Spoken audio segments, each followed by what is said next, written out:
Dear students, स्वागत है आपके अपने YouTube channel A to Z coaching centre पे। तो हम इस वीडियो में क्लास 10th के बिहार बोर्ड का सामाजिक विज्ञान का 50 महत्वपूर्ण ऑब्जेक्टिव प्रश्न को लेकर आए हैं जो पिछले बोर्ड एग्जाम्स में पूछा जा चुका है। मतलब 50 ऐसे प्रश्न हैं जो एग्जाम में पूछा जा चुका है और बहुत महत्वपूर्ण है, आपके आने वाले बोर्ड एग्जाम्स में पूछा जा सकता है। तो आपको बता दें कि सारी प्रश्नों को आप अच्छी तरीक़ा से याद कर लीजिएगा और अभी आप जो है ना एक टेस्ट दीजिए। ये 50 प्रश्नों में कितना प्रश्न आपका सही होता है आप हमें कमेंट करके बता सकते हैं, ठीक है। तो इस प्रश्न टेस्ट में आपको अपनी तैयारी को देखना है कि हमारा तैयारी सोशल साइंस का कैसा है। 50 प्रश्नों जो लिया गया है पूरे सोशल साइंस से लिया गया है, complete history, geography, economics, civics, सभी चारों बुक से आपका 50 क्वेश्चन सिलेक्ट किया गया है, इंपॉर्टेंट प्रश्न, ठीक है। तो चलिए वीडियो की शुरुआत करते हैं। हमारा पहला प्रश्न देखिए क्या है। पहला प्रश्न है गैरीवाली पेशे से क्या था। गैरीवाली पेशे से क्या था, तो आपका आंसर हो जाएगा बी नाविक। क्या हो जाएगा? बी नाविक। गैरीवाली पेशे से एक नाविक था, ठीक है। जर्मन राइन राज्य का निर्माण किसने किया था। जर्मन राइन राज्य का निर्माण किसने किया था, तो दो का आंसर आपका हो जाएगा option number C, Napoleon Bonaparte. German Rhine राज्य का निर्माण किसने किया था? नेपोलियन बोनापार्ट ने किया था। किसने किया था? नेपोलियन बोनापार्ट ने किया था। आप इसे याद रखेंगे, ठीक है। और तीसरा प्रश्न देखिए क्या कहता है। तीसरा प्रश्न आपके सामने है, रूस में कृषक दास प्रथा का अंत कब हुआ। रूस में कृषक दास प्रथा का अंत कब हुआ, तो तीसरा का जो आपका आंसर होगा बता दिया आपको, रूस में कृषक दास प्रथा का अंत कब हुआ, तो तीसरा का आंसर ऑप्शन नंबर ए 1881। रूस में कृषक दास प्रथा का अंत 1881 में हुआ, ठीक है। वार एंड पीस किसकी रचना है। वार एंड पीस किसकी रचना है, तो चार का आंसर आपका बी होगा, टॉल्स्टॉय। किनकी रचना है? टॉल्स्टॉय की रचना है। वार एंड पीस किसकी रचना है? टॉल्स्टॉय की रचना है, ठीक है। पांचवें प्रश्न की बात करते हैं, चलिए आगे। पांचवा प्रश्न आपके सामने है, अंकोर वाट का मंदिर कहाँ स्थित है। अंकोर वाट का मंदिर कहाँ स्थित है, तो बता दिया आपको अंकोर वाट का मंदिर कंबोडिया में स्थित है। कहाँ स्थित है? कंबोडिया में स्थित है। 5 का डी हो गया। हिंद चीन में पहुंचने वाला प्रथम व्यापारी कौन था। हिंद चीन में पहुंचने वाला प्रथम व्यापारी कौन था, तो आपका आंसर हो जाएगा ऑप्शन नंबर 5 के आंसर की बात करें तो आपका आंसर पुर्तगाल हो जाएगा। क्या हो जाएगा? पुर्तगाल। हिंद चीन में पहुंचने वाला प्रथम व्यापारी कौन था, तो पुर्तगाल था, पुर्तगाली था। Option number see the right answer, ठीक है। चलते हैं 7वें प्रश्न की ओर। तो देखिएगा 7वां प्रश्न क्या कहता है आपके सामने कि रंपा विद्रोह कब हुआ। रंपा विद्रोह कब हुआ, तो रंपा विद्रोह की बात करें तो आपका आंसर हो जाएगा ऑप्शन नंबर ए 1916। 1916 में रंपा विद्रोह हुआ था। राष्ट्रीय स्वयंसेवक की स्थापना के.वी. हेडगेवार ने कब किया। राष्ट्रीय स्वयंसेवक की स्थापना के.वी. हेडगेवार ने कब किया, तो बता दें आपको 8 का आंसर होगा ऑप्शन नंबर बी 1925 में। 1925 में राष्ट्रीय स्वयंसेवक की स्थापना के.वी. हेडगेवार के द्वारा 1925 में किया गया, ठीक है। चलते हैं अगले प्रश्न की ओर। देखिएगा प्रश्न नंबर 9 की बात करें अगर, तो 9 नंबर आपके सामने क्या कहता है, विश्व में सर्वप्रथम मुद्रण की शुरुआत कहाँ हुई। विश्व में सर्वप्रथम मुद्रण की शुरुआत कहाँ हुई, तो नो का बता दें आपको option number D is the right answer, चीन में। चीन में, चाइना में सबसे पहले मुद्रण की शुरुआत हुई। और चीन की राजधानी कहाँ है, तो बीजिंग। चीन की राजधानी कहाँ है, तो बीजिंग। गिरमिटिया मजदूर बिहार के किस क्षेत्र में भेजे जाते थे, मोस्ट इंपॉर्टेंट। ऐसे 50 प्रश्न आपके लिए काफ़ी इंपॉर्टेंट है। इस सारे प्रश्नों को चाहे तो कॉपी में लिख सकते हैं और इसे याद रखिएगा, बहुत ही इंपॉर्टेंट प्रश्न है। यहाँ से आपको बहुत सारा प्रश्न एग्जाम में देखने को मिलेगा। गिरमिटिया मजदूर बिहार के किस क्षेत्र में भेजे जाते थे, तो 10 का आंसर आपका सी हो जाएगा। मतलब बिहार के दक्षिणी क्षेत्र में। किस क्षेत्र में, सॉरी, आपका आंसर हो जाएगा ऑप्शन नंबर सी, मैंने पश्चिमी क्षेत्र में। बिहार के पश्चिमी क्षेत्र में जो है ना गिरमिटिया मजदूर भेजे जाते थे, ठीक है। चलते हैं अगले प्रश्न की ओर। तो प्रश्न नंबर 11 देखिए क्या कहता है आपके सामने, दास कैपिटल किसकी रचना है। दास कैपिटल किसकी रचना है, तो आंसर आपकी 11 हो जाएगा ऑप्शन नंबर 1, कार्ल मार्क्स का। और कार्ल मार्क्स कहाँ के रहने वाले थे, जर्मनी के रहने वाले थे। संघ सरकार का उदाहरण कौन है, किस देश में संघ सरकार है ना, संघीय व्यवस्था है, तो 12 का आंसर आपको हो जाएगा ऑप्शन नंबर सी, मतलब अमेरिका। अमेरिका जो है एक संघ है, अमेरिका में संघीय शासन व्यवस्था है, संघ सरकार का उदाहरण है। चलते हैं अगले प्रश्न की। तो देखिए अगला प्रश्न हमारा है, भारत में कैसा लोकतंत्र है? भारत में कैसा लोकतंत्र है? तो बता दिया आपको, 13 का आंसर होगा आपका, 30 का आंसर होगा ऑप्शन नंबर बी। भारत में अप्रत्यक्ष लोकतंत्र है। भारत में कैसा लोकतंत्र है? अप्रत्यक्ष लोकतंत्र है। सूचना के अधिकार आंदोलन की शुरुआत कहाँ से हुई? सूचना के अधिकार आंदोलन की शुरुआत कहाँ से हुई? तो 14 का आंसर आपको हो जाएगा ऑप्शन नंबर ए, राजस्थान से। कहाँ से हुई? राजस्थान से हुई। बात करते हैं 15 नंबर की ओर। देखिएगा 15 नंबर क्या कहता है, राजनीतिक दलों की नींव सर्वप्रथम किस देश में पड़ी? राजनीतिक दलों की नींव सर्वप्रथम किस देश में पड़ी? तो 15 का आंसर आपका बी हो जाएगा, मतलब ब्रिटेन, इंग्लैंड जिसको बोलते हैं। ब्रिटेन बोलिए, इंग्लैंड बोलिए, अंग्रेज बोलिए, सब एक ही है। तो राजनीतिक दलों की नींव सर्वप्रथम ब्रिटेन में पड़ता, इंग्लैंड में पड़ता है। लोकतंत्र का प्राण किसे कहा जाता है? तो बता दें आपको, लोकतंत्र का प्राण कहा जाता है राजनीतिक दल को। याद रखेंगे, लोकतंत्र का प्राण किसे कहा जाता है? राजनीतिक दल को लोकतंत्र का प्राण कहा जाता है। अगर देखेंगे 17 नंबर क्या कहता है, जनता दल पार्टी का गठन कब हुआ? जनता दल पार्टी का गठन कब हुआ? तो 17 का आंसर ए हो जाएगा, मतलब 1999। जनता दल पार्टी का गठन कब हुआ? 1999 में। ठीक है, जनता दल पार्टी के गठन की अगर बात करें, जनता दल पार्टी गठन की अगर बात करें तो आपका ऑप्शन नंबर ए 1999 हो जाएगा। ठीक है, जनता दल पार्टी का गठन 1999। संघ सरकार की विशेषता कौन नहीं है? संघ सरकार की विशेषता कौन नहीं है? तो बता दिया आपको इसमें कि 18 का आंसर ऑप्शन नंबर ए हो जाएगा, लिखित संविधान। लिखित संविधान जो है ना, संघ सरकार की राज्य की व्यवस्था नहीं है, विशेषता नहीं है। संघ राज्य की विशेषता कौन नहीं है? तो लिखित संविधान। बाकी ये समझो है ना, संघ राज्य की विशेषता है। तो इसका आंसर क्या हो गया आपका? ऑप्शन नंबर ए हो गया। ठीक है, अगला प्रश्न है, भारत की वित्तीय राजधानी कहाँ है? भारत की वित्तीय राजधानी कहाँ है? तो बता दें आपको कि भारत की वित्तीय राजधानी मुंबई है। भारत की वित्तीय राजधानी कहाँ है? तो मुंबई है। ठीक है, और 20वां प्रश्न आपके सामने है कि लोकतंत्र में रंग भेद के विरोधी कौन नहीं थे? रंग भेद के विरोधी कौन नहीं थे? तो आंसर होगा जेड गुड्डी। जेड गुड्डी, option number B is the right answer. ठीक है, तो देखिए अगला प्रश्न आपके सामने है कि भारत में पहला परमाणु ऊर्जा स्टेशन कहाँ स्थापित हुआ? भारत में पहला परमाणु ऊर्जा स्थापित स्टेशन कहाँ स्थापित हुआ? तो 21 का आंसर बता दें आपको, सी हो जाएगा, तारापुर। कहाँ? तारापुर, महाराष्ट्र में। तारापुर कहाँ है? महाराष्ट्र में। सौर ऊर्जा कौन सा संसाधन है? सौर ऊर्जा कौन सा संसाधन है? बता दें आपको, 22 का ऑप्शन नंबर ए हो जाएगा, पुनः पूर्ति योग्य। पुनः पूर्ति योग्य संसाधन है। तेज की बात करें अगर, तो तेज का क्या हो जाएगा आंसर आपका? देखिएगा तेज का आंसर हो जाएगा, प्रश्न है, सोपानी कृषि किस राज्य में प्रचलित है? सोपानी कृषि किस राज्य में प्रचलित है? तो तेज का आंसर हो जाएगा ऑप्शन नंबर सी, उत्तराखंड। सोपानी कृषि भारत के उत्तराखंड राज्य में प्रचलित है। उत्तराखंड की राजधानी कहाँ है? देहरादून। भारत का प्रथम तेल शोधक कारखाना कहाँ स्थित है? भारत का प्रथम तेल शोधक कारखाना कहाँ स्थापित किया गया था? 24 का answer option number B, Barauni. क्या आंसर हो जाएगा? बरौनी। भारत का प्रथम तेल शोधक कारखाना बरौनी। ठीक है, अगला प्रश्न आपके सामने है, काली मृदा का दूसरा नाम क्या है? काली मृदा का दूसरा नाम क्या है? बता दिया आपको, 25 का आंसर आपका क्या होगा? आप सोच भी सकते हैं, आपको पता भी हो सकता है। काली मृदा का दूसरा नाम है रेगुर मृदा। क्या नाम है? रेगुर मृदा। काली मृदा का दूसरा नाम रेगुर मृदा।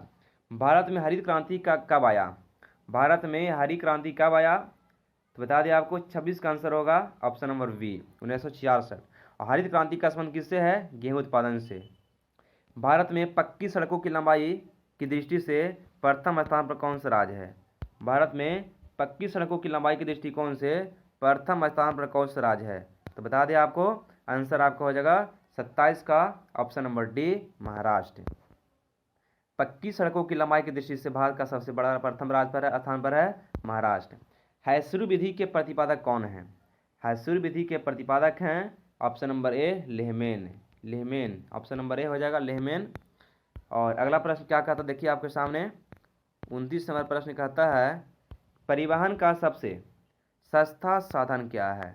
परिवहन का सबसे सस्ता साधन क्या है? तो 29 का आपका ऑप्शन नंबर सी हो जाएगा, जल। जल से, है ना, जल साधन जो है ना, जो जल मार्ग है, ये परिवहन का सबसे सस्ता साधन माना जाता है। निम्न में खरीफ फसल कौन है? खरीफ फसल कौन है? 30 का आपका आंसर हो जाएगा ऑप्शन नंबर बी, धान। धान एक खरीफ फसल है। और अगला प्रश्न है, भारत की आर्थिक व्यवस्था कैसी है? भारत में कैसी अर्थव्यवस्था है? भारत में कैसी अर्थव्यवस्था है? तो भारत में अगर अर्थव्यवस्था की अगर बात करें तो बता दें आपको कि भारत में मिश्रित अर्थव्यवस्था है। भारत में कैसी अर्थव्यवस्था है? मिश्रित। अब मिश्रित अर्थव्यवस्था क्या होता है? तो समाजवादी अर्थव्यवस्था और पूंजीवादी अर्थव्यवस्था का मिश्रण होता है। वह ऐसी अर्थव्यवस्था जिसमें उत्पादन के साधनों पर अधिकार सरकार तथा निजी व्यक्ति दोनों का होता है, जिसका उपयोग सामाजिक कल्याण और निजी लाभ दोनों के लिए किया जाता है, उसे मिश्रित अर्थव्यवस्था कहते हैं। हो गया वाला। योजना आयोग के अध्यक्ष कौन होते हैं? तो प्रधानमंत्री। योजना आयोग के अध्यक्ष कौन होते हैं? तो प्रधानमंत्री। याद रखेंगे, योजना आयोग का अध्यक्ष कौन होते हैं?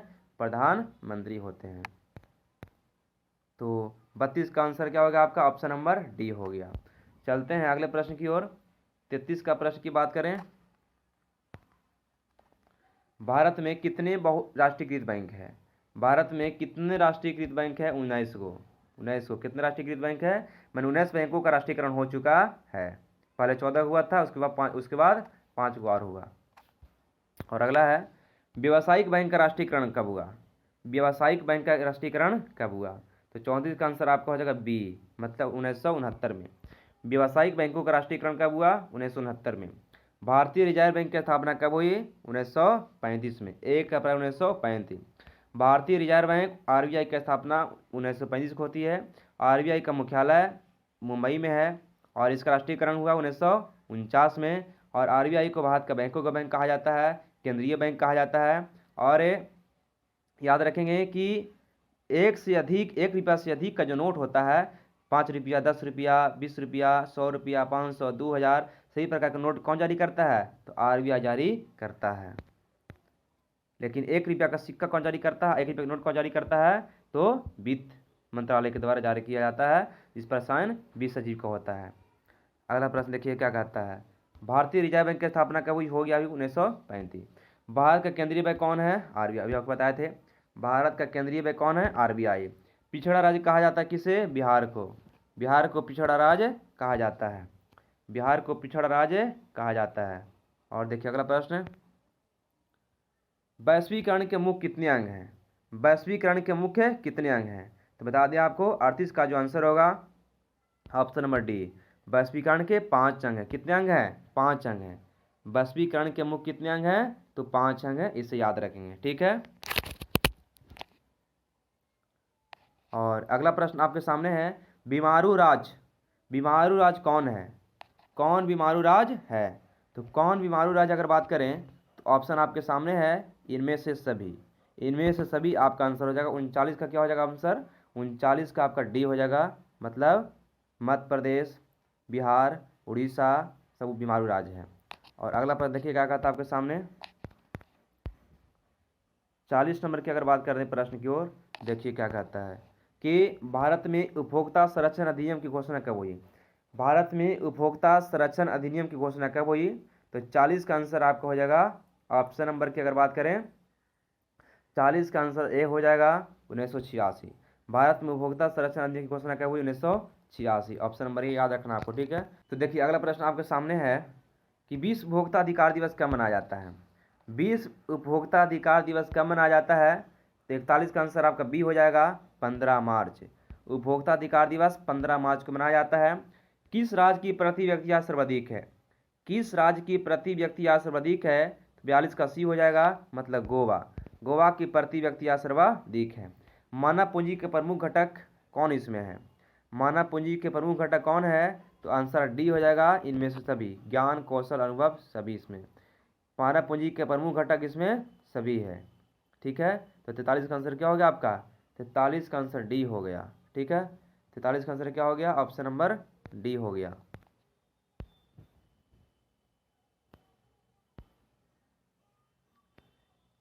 चौवालीस की बात करते हैं। देखिए क्या कहता है आपके सामने कि सुनामी किस स्थान पर आती है? सुनामी किस स्थान पर आती है? तो आपका 44 का आंसर हो जाएगा बी, मतलब समुद्र पर। सुनामी कहाँ? समुद्र के तली पर आने वाले भूकंप को ही सुनामी कहते हैं। सुनामी एक प्रकार का भूकंप है जो समुद्र में आता है। प्राकृतिक आपदा कौन नहीं है? कौन प्राकृतिक आपदा नहीं है? आतंकवाद। आतंकवाद प्राकृतिक आपदा नहीं है। बाकी सुनामी, बाढ़, भूकंप ये सब प्राकृतिक आपदा है। प्राकृतिक आपदा मतलब जो अपने आप घटता है, कोई मानव के द्वारा नहीं घटता है। लेकिन आतंकवाद ये मानव के द्वारा फैलाया जाता है। भूपटल, अगला प्रश्न क्या कहता है देखिएगा। भूपटल के नीचे का वह स्थल जहाँ भूकंप का जन्म होता है क्या कहलाता है? भूपटल के नीचे का वह स्थल जहाँ भूकंप का जन्म होता है क्या कहलाता है? तो 46 का बी आपका राइट आंसर अधिकेंद्र। क्या कहलाता है? अधिकेंद्र कहलाता है। क्या कहलाता है? अधिकेंद्र कहलाता है। और देखिए अगला प्रश्न 47 में क्या कहता है आपके सामने कि 2004 में विश्व के किस भाग में भयंकर सुनामी आया था? 2004 में भयंकर सुनामी कहाँ आया था? तो 47 का ये हो जाएगा बंगाल की खाड़ी में। बंगाल की खाड़ी में भयंकर सुनामी आया था 2004 में। और अगला प्रश्न देखिएगा 48 नंबर क्या कहता है कि भारत में विनाशकारी भूकंप कब आया? भारत में विनाशकारी भूकंप कब आया? तो 48 का आंसर हो जाएगा डी, 1934 में। 1934 में विनाशकारी भूकंप आया था। भूकंप से पृथ्वी की सतह पर पहुंचने वाली सबसे पहली तरंग कौन है? सबसे पहली तरंग वही आया होगा जिसका वेग ज़्यादा होगा। तो सबसे ज़्यादा वेग जो होता है पी तरंग का होता है, मतलब पी तरंग आंसर होगा। तो याद रखेंगे पृथ्वी की सतह पर पहुंचने वाली सबसे पहली तरंग है पी तरंग। ठीक है, प्राइमरी वेव। और इस वीडियो का हमारा लास्ट प्रश्न है जो आपके सामने लिखा हुआ है, यहाँ पे देख सकते हैं। लास्ट प्रश्न इस वीडियो का हमारा क्या कहता है देखिएगा, बहुत ही अच्छा प्रश्न, लास्ट प्रश्न है आपके सामने, हमारे सामने कि भारत में विनाशकारी चक्रवात 29 अक्टूबर को कब आया था? भारत में विनाशकारी चक्रवात 29 अक्टूबर को कब आया था? बता दें आपको 50 का आंसर ऑप्शन नंबर डी, 1999 को आया था। 1999 में भारत में विनाशकारी चक्रवात आया था। इस प्रकार से इस वीडियो में हमने कितना प्रश्नों को देखा? 50 ऐसे प्रश्नों को देखा जो बहुत ही महत्वपूर्ण है। आप हमें कमेंट प्रश्न बताइएगा कितना प्रश्न आपका सही होता है। इस वीडियो के अंत में आपसे एक प्रश्न पूछता हूं मैं, और इसका जवाब हमें कमेंट करके आप जरूर बताएंगे, और देखते हैं कि इसका जवाब हमें कौन बताते हैं।